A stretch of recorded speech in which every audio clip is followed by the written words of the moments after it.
There you Okay. go. All right. Hey, I How's didn't the know. sound? It's good. Video's looking good too.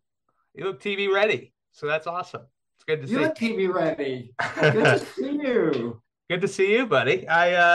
This is probably the most NBC item I've got. This is a Ray's Music Exchange, which is from the Blues Brothers, which I think Oh, was, of course. Are you a yeah. fan? Oh, huge fan. Love that movie. Yeah. Yeah, Uh, when I used to be a tour guide there, we'd take people down New York Street where a lot of that movie was shot. So it was cool to show that off. um, Best musical of all time. If you had to put an argument out there, for me, it's Think of the musical talent that was in that. Seriously. man, really. James Brown playing a background character. Whoever thought that would happen? Um, but Hey, now welcome to the program. It is 3 hours behind in California, so thanks for waking up early with me Oh, I today. get up early every morning. That's okay. Okay, I was going to ask you, what's a typical day for you since you're retired from NBC? Well, I am retired from NBC, but I live in Los Angeles, which is actually a really cool place to live because there's so much to see and do. So I treat Los Angeles like a tourist would. And, so many people come here to visit and want to come here to visit. And so many activities, so many places to explore. And you can go to the beach, which is 30 minutes from where I live, or you can go to the mountains, which is 30 minutes another way, or the desert, which is 30 minutes another way. So it's just a wonderful place, actually. Are you more of a person that likes to hike, or are you more of a beach person? I'm more a person that likes to hike. I don't like to loaf and lay around. And what's really cool with where I live is I can just go out my front door and go hiking no matter which way I turn. Different hiking trails are right in the neighborhood. So it's really a cool place. Awesome. For folks who might recognize your voice, recognize your face from the first program, your first appearance on the show was episode number 72. For folks who want to get more of a background on you. But I know we're going to talk today a little bit about what I think will go down as a historic interview between the king of all media, Howard Stern, and the president of the United States, Joe Biden. What's your reaction to Howard making that move and talking to him? Well, first of all, I'm a huge Howard Stern fan, and I actually grew up listening to him on the radio, first on terrestrial radio here in Los Angeles, then followed him when he went to Sirius XM. And I know a lot of people who don't really listen to him today think of the old Howard Stern and how adult oriented his show was and still is. But he's really come a long way with his interview skills. And in fact, in my personal opinion, I think he's one of the best interviewers in media. And he takes his interviews very seriously. And they're very in depth. They often go an hour, 2 hours in length with no interruption because it's on satellite radio. So if you want a good in depth interview, really check out what Howard Stern's doing. I know it's easy to be turned off by his adult antics, but you can ignore that side of him and just look for the interviews. I think you'll be really, really impressed, as I was by that interview with President Biden. I thought we saw a side of President Biden that was personal and reflective and emotional. And you kind of learn things about him you didn't really know. He didn't really talk politics with Stern, which I thought was a great way to go. Stern brought out his personal side, and I thought it was very effective. Yeah, one of the best parts that I know would echo my sentiments to Biden is he said, thank you for having an organized administration. Because I don't know if people remember 4 years ago, but in the midst of the pandemic, um, everyone thought that, society and the world that we knew was over. So the fact that we've restored that because of his leadership, I to me, we have to focus on what President Biden is doing well at this stage of the game. To term put it. Jimmy, maybe you can explain this to me. Let's talk about that Sure, chaos, sure, which man. people seem to have forgotten about. There seems to be a collective amnesia across the country. But it wasn't just the chaos during the pandemic, which was basically the last year of Trump's term, but it was chaos from day one. If you remember the day after the inauguration, Trump's press secretary yelling at the press about how large the crowd was at his inauguration and holding up photos and just being really angry and abusive. I mean, that was just a preview of the entire 4 years. And then I remember waking up every morning wondering, what the hell did Trump tweet overnight that could be leading us into a war, if not a military war, a trade war, or some other kind of war? I mean, the entire 4 years were tense and chaotic. And I thought his administration was really, spinning out of control. He promised to hire the best people when he was campaigning, but then you look at the people he got in there, and there were some, of course, some decent people there, but it seems like everyone he hired turned against him. And a lot of them aren't supporting him now, the people that he worked with most closely. I mean, you look at his vice president, Mike Pence, Yeah. who probably Yeah. knows him better than anyone else as far as Trump being a president, and he's not endorsing him. That speaks volumes. It was 4 years of chaos. It wasn't just the Oh yeah. pandemic. Yeah. The So pandemic tell was, me, you got to answer my question. Like, why has everyone forgotten this? Like, man. they think back like it was a glorious time. I don't get it. Well, also, we couldn't find toilet paper anywhere. Basic resources were also, Remember the empty shelves and standing yeah. in line at the supermarket, and it was a nightmare. Well, and also Noel Kessler and I, who I had worked on his podcast with him, producing that, we had talked about how nurses, doctors, everybody on the front lines, they're like war veterans with what they had to go through on a daily basis. So I can imagine, the medical field not wanting anything like that to ever happen again. Oh God! Well, I mean, they are heroes. I agree with you. What they went through. I mean, we all went through a nightmare, but with the first responders and the medical teams and the nurses, I mean, what they went through was really a horrible experience, and I commend all of them. I listened back to our first interview, and you had mentioned that you came out to Los Angeles because you wanted to pursue acting, and one of your first jobs was you were an actor in car commercials. And I forgot to ask the follow up. I mean, did you ever get like a free car as a result of doing a spot? No, I wish it worked that way, but Yeah. it doesn't. Um, and I can't remember if I told you, but I fell into that accidentally. Just for people watching and listening, it's nothing I really pursued.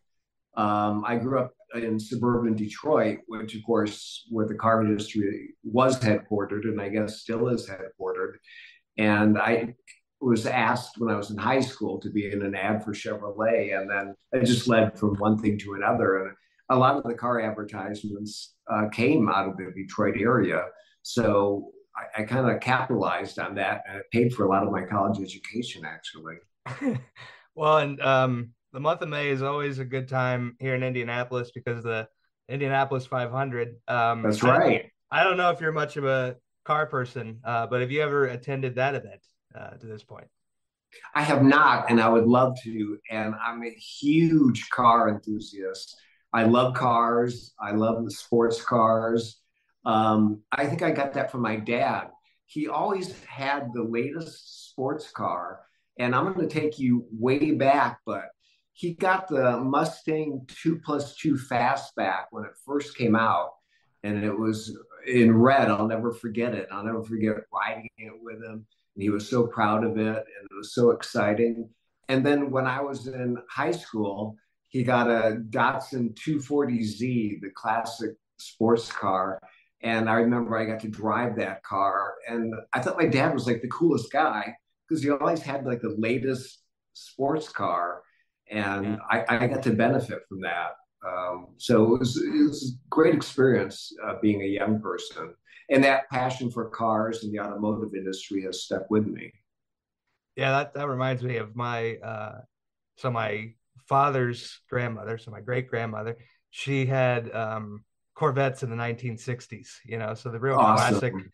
Corvettes that, she was 80 years old driving a car that goes 100 miles an hour, which was just hilarious to my dad as a young man. I love her. I think that's awesome. Yeah, yeah. We had talked earlier about SNL and all the great stuff that comes out of there. I know that you're based in Los Angeles, but have you ever attended a SNL taping? I have not, and I would love to. I mean, SNL. Speaking of something I grew up with, and I'm sure you did too. Yeah, I mean, it's as popular now as it was when I was in college. I mean, to have that kind of staying power, it's just an amazing show how they handle politics and pop culture and the entertainment industry, which are all subjects I like to talk about. So I yeah, am kind of obsessed with it. No, I've never been to a lot. I was going to say a taping, but I guess it's not taped; it's live. I've never yeah. been to one, but I sure would love to go. I'd love to go to the after party. That'd be more Yeah, interesting too, those are legendary. Can you imagine? man. It's funny, you don't get a lot of details of what happens at those after parties they throw every week, but sometimes things leak out and they just Yeah. sound wild and fun and crazy. Well, and I grew up with Will Ferrell. Like he was one of the main cast members when I was coming of age. And then Jimmy Fallon, of course, who's hosting the Tonight Show. Do you have a favorite cast member from SNL? Oh, there's so many. I love Kristen Wiig, and so I mean I could go like way back to John Belushi, and Yeah. there's just classic comics like him that came out of there. But I love the current cast, but more like say the past decade, I think has been really, really talented and fun to watch. And just think of all the stars that have come out of that show. I Mhm. mean, television stars and major motion picture stars. It's pretty impressive track record. Well, and even like Adam McKay, who wasn't necessarily on the air, has directed a lot of stuff. So you have folks behind the scenes that know how to write, and to me, that's almost more impressive, being able to put a script together and organize it all. So Well, speaking of writers and cast members from Saturday Night Live, um, Colin Jost is, I think, their head writer, and of course appears on Weekend Update. I'm yeah, sure you watched the White House Correspondents' Dinner. I did. What Yeah. did you What did you think of his performance? I really enjoyed it. That's always something that people look forward to. And I think, not not to dwell on the stark choice that we have in November, but like the correspondence dinner will not be a thing anymore if the other guy gets elected. So I think, No, he can't take a joke. He can't take right. people poking fun at him. No, it'll be ended. I mean, he didn't So even do the Kennedy Center honors. Do you remember that? right. Because no Yeah. celebrity wants to be seen with him, which is a little embarrassing. But well, I guess Ted Nugent does, but a couple of others, Dean Cain, Not necessarily, yeah, Kid Rock, not the Kid Rock. not the what would you call it? It's not the The A-list, rundown that I would want, not the Coachella I would be going to, certainly with right? Ted Nugent and others. Let's see what Mike, just to get to know you a little bit more, I think you were facing the opposite direction, so I saw your kitchen. Are you much of a do you like to cook at home? No, I've got a really nice kitchen, and I don't cook at all. It's just kind of a shame. Okay. Um, my mom is an excellent cook. My sisters are excellent cooks. My brothers, not so much. Me, not at all. But again, living in LA, you don't really need to cook, so that's okay. Although, what's really weird is like I'm obsessed with watching people cook. Like love watching cooking shows. I love when I'm invited to someone's home for a dinner party. I love watching that person cook in the kitchen. It just seems very relaxing and kind of zen like, following a recipe and putting ingredients together, then getting the final result. So it certainly appeals to me, but Mhm. I Yeah, I enjoy eating instead. So Yeah, the ratio between the amount of work it takes to actually cook something and then consume it is not fair. Like that's the downfall of cooking. If what would be your favorite place to DoorDash since you don't cook? I don't use DoorDash. I mean, I'm out and running around myself so Okay, often. I will, pick up takeout stuff, and I okay, I do like going to Trader Joe's because I can get some pretty healthy items there. Everything from Greek yogurt to low fat milk. okay. The oatmeal doesn't really require much cooking or preparation, so not All really a right. DoorDash person.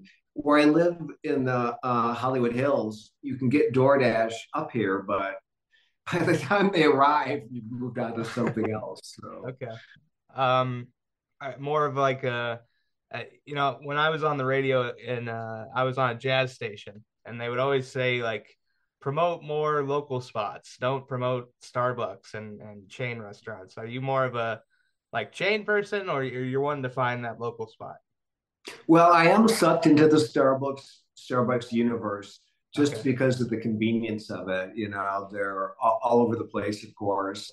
And you sure. download the app, you can pre-order, and you get the points, and that's kind of fun how they bribe you with more points and all that.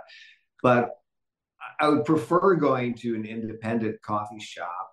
I've discovered a few that I like to go to. I posted those on my Instagram if anyone's curious about it. But if you're visiting in LA, if you check out my Instagram, you can see some of my favorite places are right there. Okay, good deal. Um, if you had a preferred drink at Starbucks, what would it be? I just get this sounds really boring, but I just get brewed coffee with half and half in it and some sweetener. And that's it. I don't get the fancy stuff. I like the jolt of caffeine in the morning. I only drink coffee in the morning. I can't or won't drink it like after 9 a.m. Right. But it's more the ritual of having the coffee as well. Driving to a coffee place, meeting someone there, Right. enjoying that cup of coffee, and kind of that quiet time before you start your day.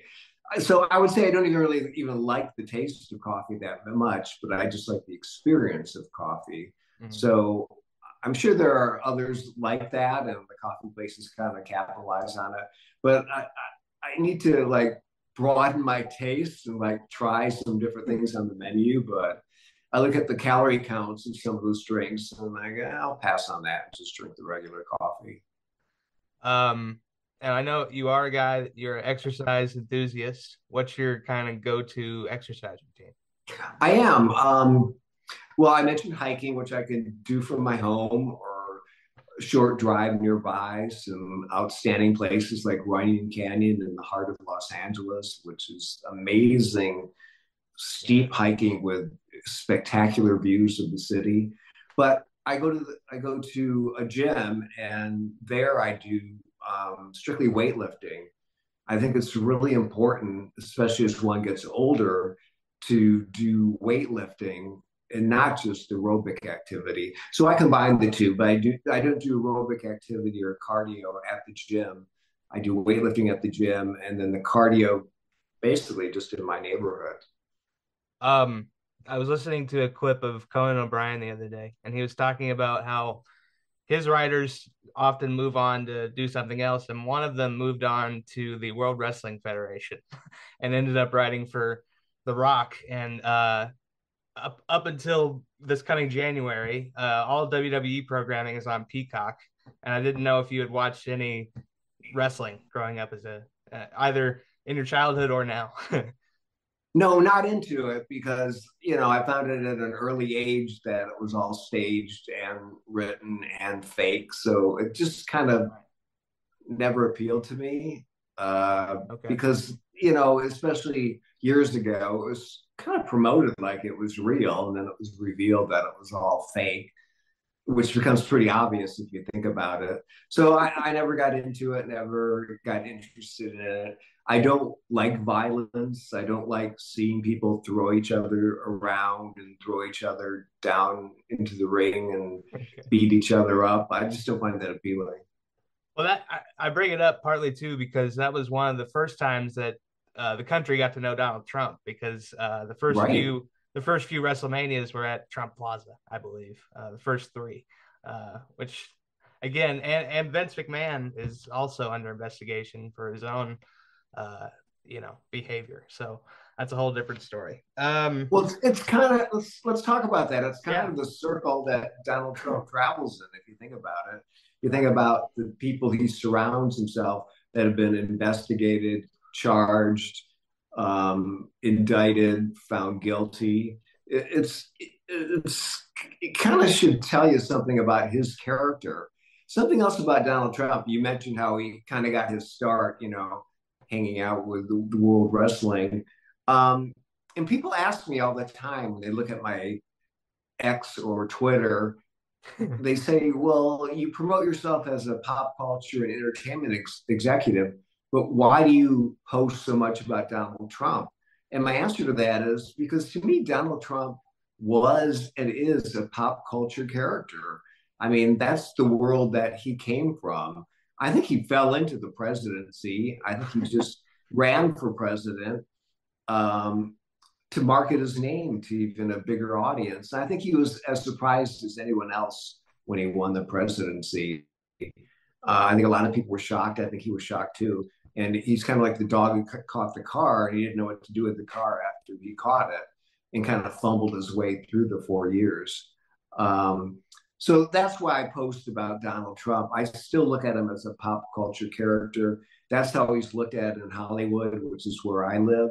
Mhm. Um, the Celebrity Apprentice. I mean, all that was fake. The boardroom was a set. It was all staged and scripted, and everything. I understand everything he said on that show was scripted for him.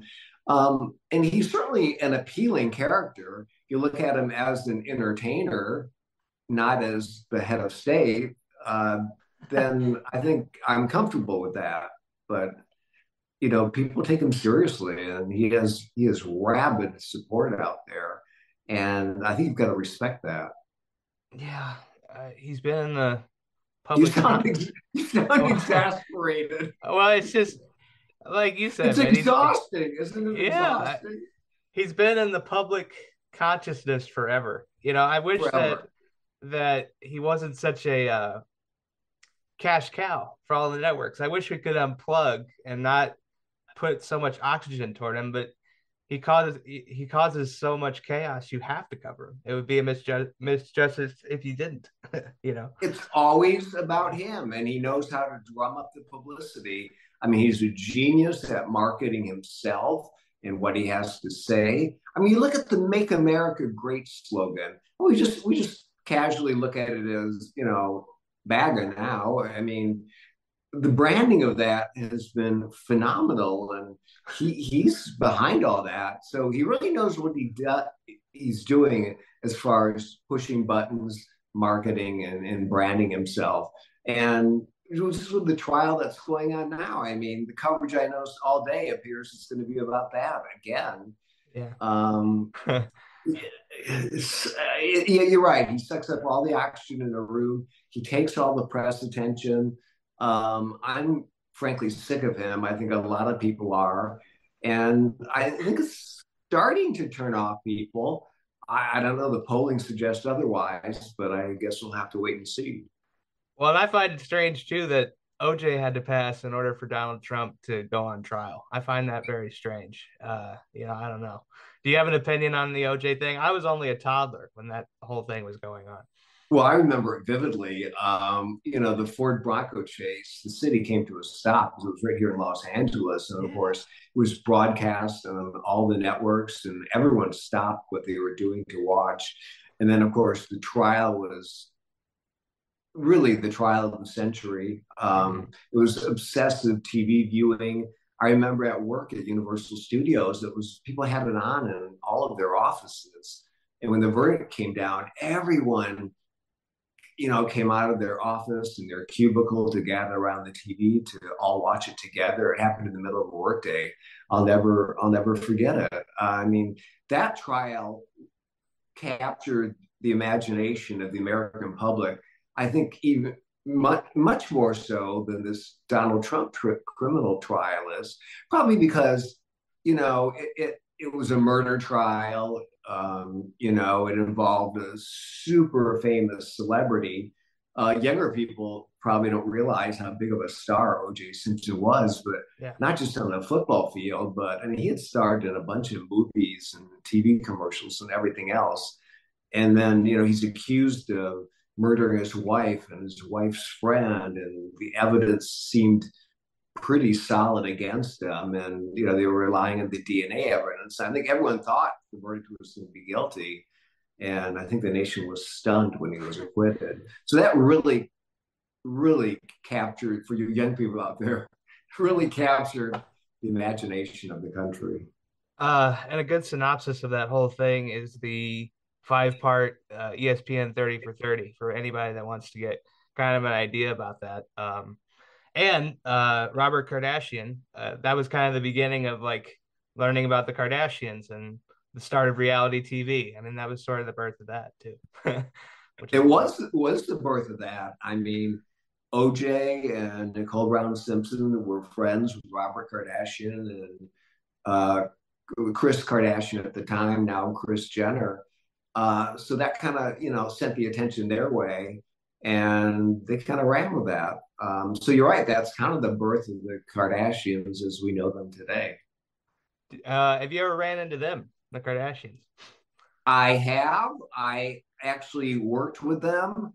And let me tell you, in fact, a side of them people I don't think, realize, but they came to Universal Studios for a charity event, and I was assigned to be with them for the entire day. And they didn't really publicize what the charity event was. They just kind of did it undercover, which I thought was really cool. But I worked with every member of the Kardashian family and spent the day with them. So Chris Jenner, um, Kim Kardashian, Khloe, Courtney, Bruce Jenner at the time, they were still married. Mm-hmm. Um, Odom, what's his name? Lamar Odom, who was Lamar. married to, yeah, yeah. They were married. He was there. Rob Kardashian was there, who's rarely seen. Okay. Wow. And what they did was kind of cool. If you're familiar with Universal Studios and the guided tour there, each one took a tram and they gave the tour of the Universal Studios backlot, and everyone on board their particular tram paid like $200, but all that money went to charity. And that's how they raised the money. But it was so fun working with them. They obviously didn't know the tour or the script for the tour. So we paired each Kardashian Jenner with an experienced tour guide who kind of coached them along the way. But, for their fans, and they were hugely popular even then. I mean, it was a once in a lifetime experience. And they did it, like I said, under the radar and raised tens of thousands of dollars for charity. And then we kind of wrapped up the day, and I said goodbye to all of them and stayed in touch with several of them, which was kind of cool. So it's been kind of interesting watching them get even bigger and bigger. Just when you thought, it's going to end, like how much more Kardashian Jenner stuff do we take? It just keeps going on and on and on. So speaking of geniuses of marketing, there's a group that really knows what they're doing.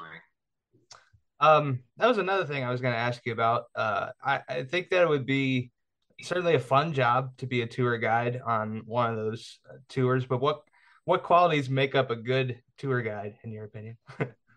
It really is a fun job. And let's talk about it for a minute, because if anyone's looking for a job in Hollywood and they're looking to break into the business, I can't recommend the job enough as far as starting as a tour guide at Universal Studios, or probably the other studios too that offer guided tours. But at Universal Studios, it's really special um, because the tour is such a big part of the DNA of the studio. This year, the studio tour is celebrating its 60th anniversary at Universal Studios in Hollywood, and they're doing a lot of splashy stuff with it. And to become a tour guide, though, it's a really, really tough job to get. Yeah. It's a four-step selection process. First, you go to an open call, or you attend an open call via video chat, and then the casting directors for the studio guide program kind of narrow the pool, And then you come in and go through a round of auditions, which include a cold reading of the tour guide's script and improv on a stage in front of an audience. And then if you get called back from that, you go through one-on-one interviews on the studio lot. Then if you get hired, you just get hired into the Studio Guide Academy training program. And then you still have to go through weeks of training and pass a really intensive test at the end to actually become a studio guide at Universal Studios. Okay. So they really know what they're doing with the selection of the studio guides. They realize that the studio tour attraction is the crown jewel of Universal Studios. In fact, I've mentioned this before, but it's worth mentioning again. A lot of people don't know this, but the studio tour and the theme park destination resorts division of NBC Universal makes more money for the studio than any of their movies do in a single year. Wow. So it's a huge business, and they really know what they're doing. And I was really proud to be a part of it for several decades. Um, you said that you probably haven't paid for a movie in a really long time.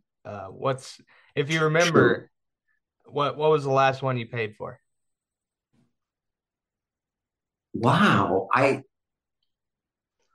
can't even remember because the entire time I was at Universal, we had screenings of all the Universal films free for the employees and release before they're released to the public, in fact. And then we were also invited to other studio screenings. It's kind of a reciprocal agreement they had with other studios. So never paid for a movie during all of those seriously decades. And then after I left Universal, because I belonged to SAG AFTRA, and still an active member, I get invited to every studio screenings, because they kind of want the SAG after vote and support for the Okay. SAG Award. So that membership, although I'm not an active actor anymore, has really paid off and offers benefits in many other ways. I guess people who aren't in the Hollywood industry probably don't realize there's this underground thing out there where they really want you to come, the studios really want you to come see their movies if you're a voting member of any of the guilds or unions that have awards shows like the SAG Awards, because they really want that support and they want that vote. So it's no, I just don't have to pay for movies. Yeah. And then I watch a Yeah. lot of streaming too. So, No, that's it works. that's a nice perk. One thing It's I a always great perk, great perk.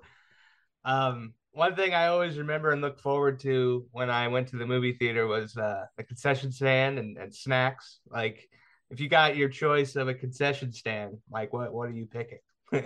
Well, first of all, I love the movie going experience, and I do remember going to the movies, Yeah. and I still have during the time I was at Universal, though it wasn't that often. And I love the concession stand, and I love popcorn with that fake butter on it. That would be my go-to snack. Not really a candy person, but love the popcorn. You had to have a candy. I'm like, you're picking one. What are you doing? Nothing? Well, let me. I don't even know if they sell these at the concession stand, but my favorite candy would be Reese's peanut butter cups. Hell yeah, my man. Hell yeah, That's where I'm the at. best, the best. They um, better never tamper with that or touch it. you see, if I lived where you lived, I probably would never leave my house. Do you have your own popcorn machine and like a man cave to watch the streaming on? That's what you need. No, I don't have a man cave, and no, Come I don't have. on, you But got the to. popcorn machine is the microwave oven. I think like everybody else. Oh, okay. I would recommend an air fryer too. I'm an adult Yeah, now. I gotta. I need to look into that. And everyone raves about their air fryers for everything. I guess you can put anything in it and it comes out healthy. So definitely have to check that out because I'm really into healthy living, healthy lifestyle, and being fit. So got to check out the air fryer. If you're into the unhealthy options, air fryers make pizza 10 times better the second time around. So Wait, you make a pizza in an air fryer? I'm saying if like you get if you order one the next day, you put it in the air fryer. It's nice, nice and fresh. So Okay, I don't okay, know. gotta look into this. I'd Gotta look recommend into that. it. You also travel a lot, which I'm jealous of. What are some upcoming destinations that you want to go to? Well, I went on my dream trip last fall. Um, Something I'd always thought about, and I thought, why not? I'm going to book this sucker.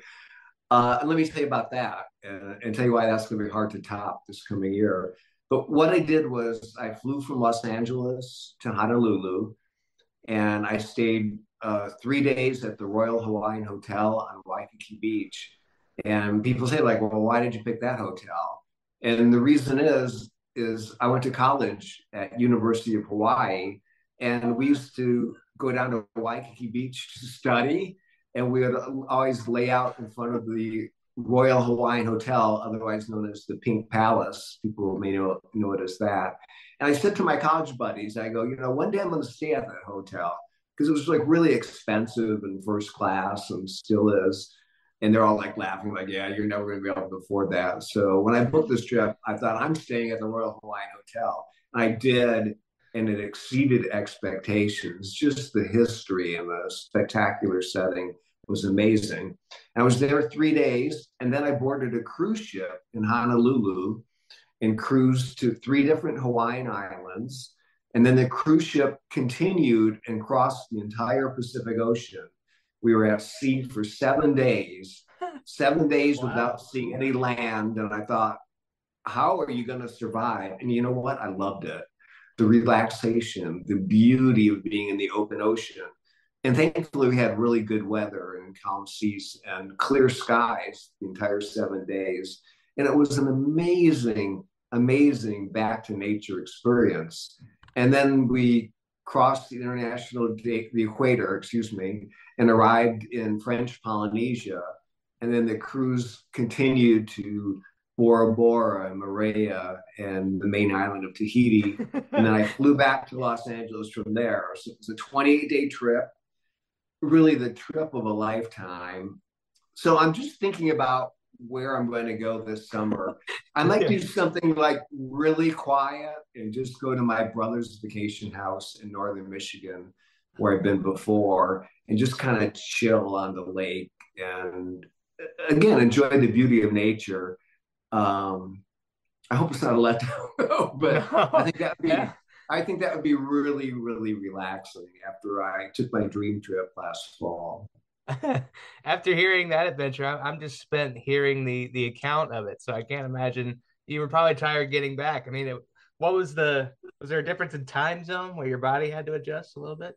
Yeah, I don't even know how many hours it was. I mean, it Right. was it was a huge difference in time zones. And let me say that being on that ship going from Hawaii to Tahiti, people think like, oh, they're like right next door to each other. No, they're not. Like Yeah. Tahiti's down near Australia. It's a long, long trip, and until you do it, I don't think you really appreciate how far away French Polynesia is. But to go to Bora Bora and spend a couple of days there Right. was just mind blowing. I mean, it exceeded all expectations. Let me tell you about another trip I'm considering, though. I kind of want to go to New York City and just like stay in a hotel in Manhattan and kind of just take it all in, go to the World Trade Center Memorial, 9/11 Memorial located there. And I'd like to go to some like TV show tapings there and just kind of walk around and check out Rockefeller Center and see how my buddies at NBC are doing there. So Yeah. I'm kind of toying with the idea of planning a summer vacation in New York and checking out Central Park and all that.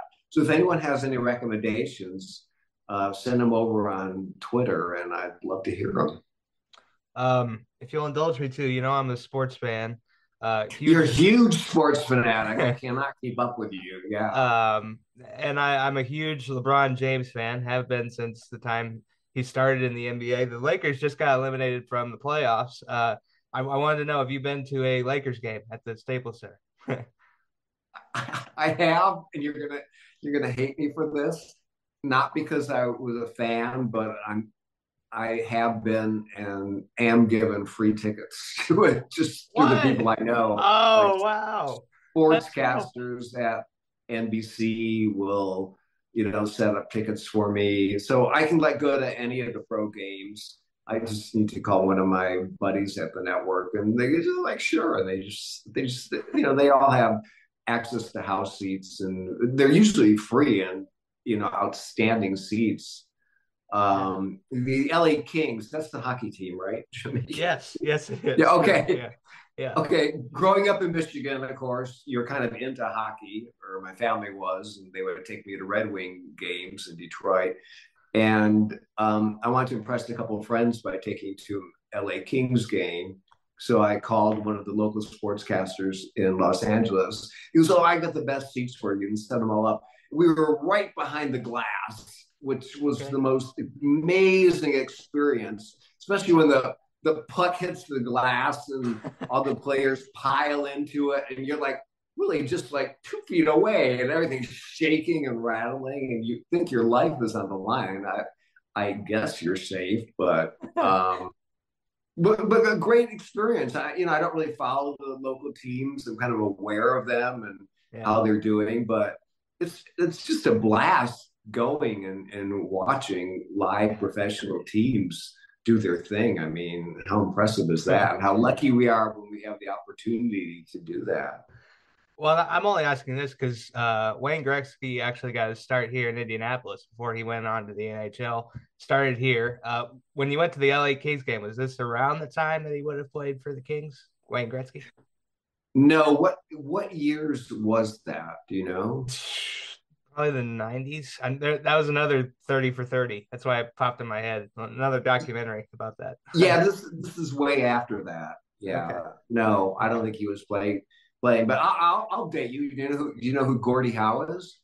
Yes, I do. I know. Red Wing, famous Red Wing player. I Yeah. used to watch him as a kid play hockey in Detroit, and Okay. he was legendary at the time and still is legendary. So that was quite a privilege. Um, one other one that was curious after I listened to our interview again. Have you ever asked someone for their autograph? Yes, Jimmy Stewart. Um, Okay. I just moved to Los Angeles from Michigan, and I go, I got to check out this city. I hadn't been here since I was a kid on a family vacation. So I go, well, I got to go down to the Chinese theater. Isn't that where people go? So I drove down there and I'm like walking around the Hollywood Walk of Fame. I'm looking at the stars' footprints and handprints in the forecourt of the Chinese theater. And a lot of people are milling around. And I look up and they're doing the same thing I was Jimmy Stewart and his wife Gloria. And I was like, kind of stunned. Yeah. I'm gonna start crying. I'm getting teary eyed thinking about it because I heard his voice at first, and I recognized the voice. And I looked, and sure enough, it was Jimmy Stewart. So I just approached him and I go, "Sorry to interrupt, but I just want to tell you how much I admire your work." And this was before I had a cell phone and you could take a selfie. So I, of course, I asked for an autograph. He couldn't have been more gracious. That's And awesome. he was kind of prepared because he took out of his pocket, I'll never forget it, like a spiral notepad with a pen. It was like ready to sign an autograph and kind of appreciated that I had approached him and complimented him on his work. So I'll never forget that experience. And I Yeah. think that's the only person I've ever asked an autograph from, but I'm glad it was him. That's great. I ended up getting an autograph from my sports hero, Peyton Manning. I have a few autographs from him, but I just wanted to know because you've certainly met But your really, share of isn't the thing? celebrities. Isn't the thing now? It's not the autograph. You want a selfie with the star, right? Yeah, I mean, That's right. the proof you met the star, not the autograph, right? Plus, you got to brag to all your friends. Look who I'm with, this guy. Right. Yeah, post that thing like right away. But Absolutely. here's something you may not know about me. I wrote a book on celebrity etiquette, which did pretty Wow. well. It may still be available on Amazon. This was like 20 years ago, 25 years ago. But after working at the studio for a while and encountering a lot of stars, and watching the public encounter stars, it dawned on me that people really don't know how to behave when they're around celebrities. So I wrote a book on it, on how to behave as a fan when you see a celebrity, kind of do's and don'ts of how to approach them or not approach them, and what a good way to do so is, so you have a positive encounter. And the purpose of the book was so the celebrity has a positive encounter, and so the fan has a positive encounter. And I had a lot of fun with that and got a lot of press out of it because it was kind of like a really unique book. It was kind of like writing a bird watching book if I was an ornithologist, but instead it was about star sightings and how to handle them. uh, just so I can get better, do you recall any of the suggestions? Yeah, it's you're likely, if you're visiting Los Angeles, most likely spot to see a star would probably be at a nice restaurant dining. Never approach them while they're dining in a restaurant with their family or friends. I mean, that's really, really intrusive. But a tip for that is kind of keep an eye on them and wait until they go outside the restaurant to get to the valet to wait for their car to be brought around. Because now they have, you know, about 5 minutes of downtime where they're just kind of standing there. And that's the time to go up to them. And you want to do with them what I did with Jimmy Stewart, which is compliment them on their work. You don't want to make a scene about them, or, oh my gosh, you're my favorite star. And just mention, work of theirs they've done that they admire. And hopefully, that you wouldn't even be bothering for the autograph or the photo. And then you just politely ask, would you mind posing for a photo with me? You're 9 times out of 10, you're going to get a yes. I mean, they're very gracious. They're smart business people. They understand that you, the fan approaching them, is the person buying their concert ticket, buying a ticket to their movie, watching their streaming show. And, they get that. They get the business of being a celebrity. But you got to be careful that you're not intrusive. You got to kind of hit them up at that right moment when they have some downtime, and they'll be much more receptive. Um, worst, the worst advice you've received in your career? I'm The curious. worst advice in general I received in my career? Yes, if you would. Wow. Not, I was, okay.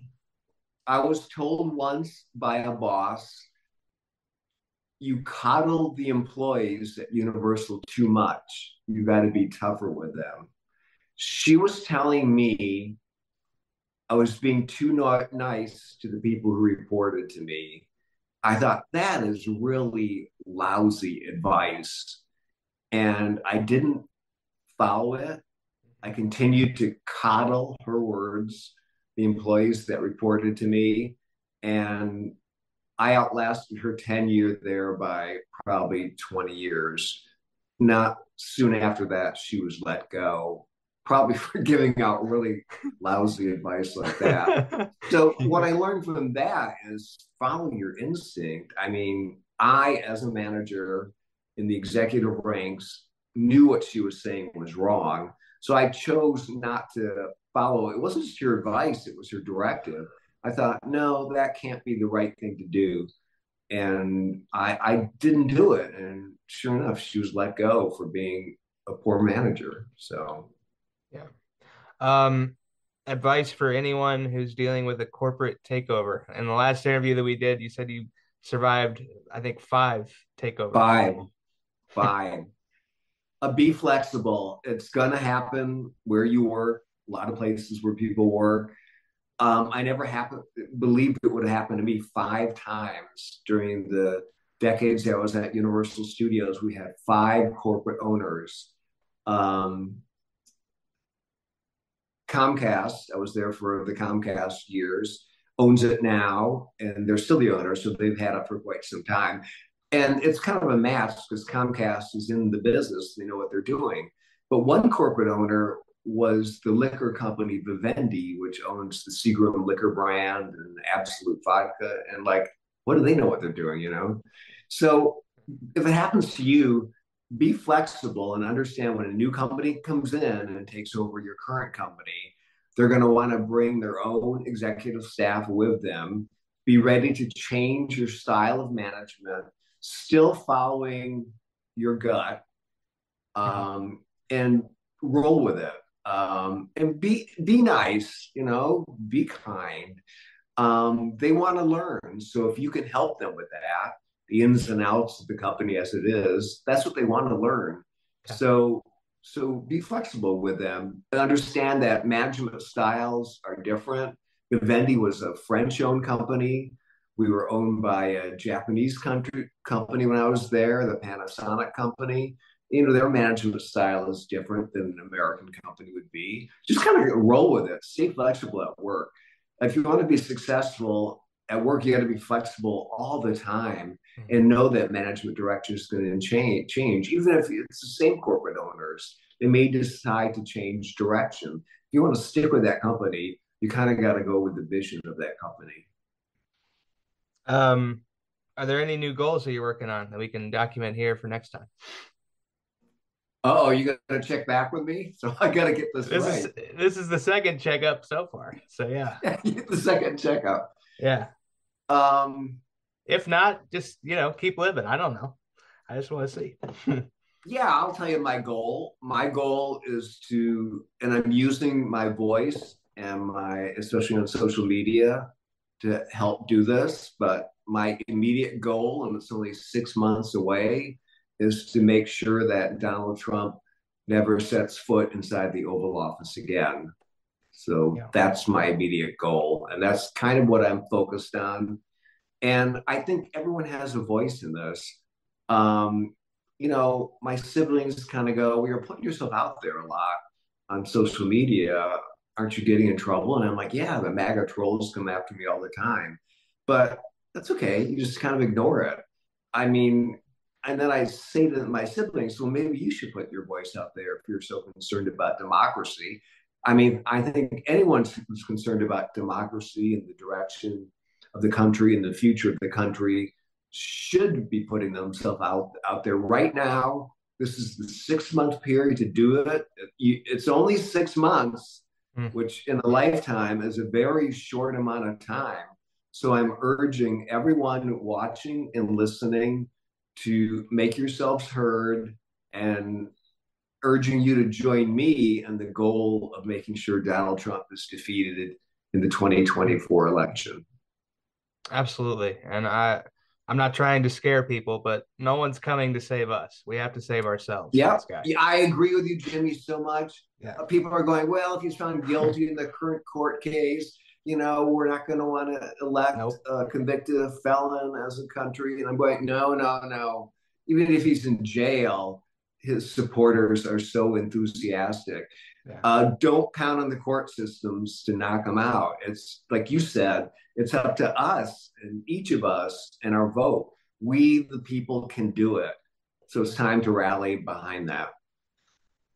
Mike, for the people that want to talk to you, stay in contact, see what you have to say, how can they follow? Well, it's hard to say X. I keep wanting to say Twitter. The platform formerly known as Twitter. The platform formerly known as Twitter, now called X, at Mike Sington, is just my name. That's where I get into politics, pop culture, Donald Trump, entertainment industry, and all that stuff, the stuff I kind of grew up with. If you want to learn more about me and my personal life, check me out on Instagram. Also, just my name, at Mike Sington. And there you'll get a glimpse of my personal life and kind of what I'm up to Good deal. when I'm not talking politics or pop culture. One of the best follows on social media to stay up to date with everything you need to know. And Mike, thank you again, man. Second show in the books. You're one of the folks that make this place better. So I'm sure 6 months down the line, hopefully we'll be celebrating another Biden victory. Jimmy, thank you. And let me just close with this. It's an honor to be on your show because I mean, I see the guests that you get, and to be included in that, I just kind of am thrilled you reached out to me because I mean, you get really impressive guests. To be part of your guest lineup seriously, it's a thrill to me. So thank you for that. And like you said, hopefully next time we get together, it'll be celebrating a Biden victory. So thank you, Jimmy. if even So if not, we'll cry together 6 months from hey, we'll now. cry together, right? Yeah, we'll try to piece it all together when that time comes. Did you have something else you wanted to add? Sorry. No, not at all. I just wanted to, like I said, thank you. It's always a joy talking to you. You do your homework, and I see, I see really good things in your future. So just keep at it. I'm in. Folks, to hear this episode and all others, you can make your way over to at JBK on air on all social media platforms. Linktree.com/JBK on air is the place to go for all things related to the show. Plus, you can donate to the program with the link in the description. Until next time, have a great day and a better tomorrow.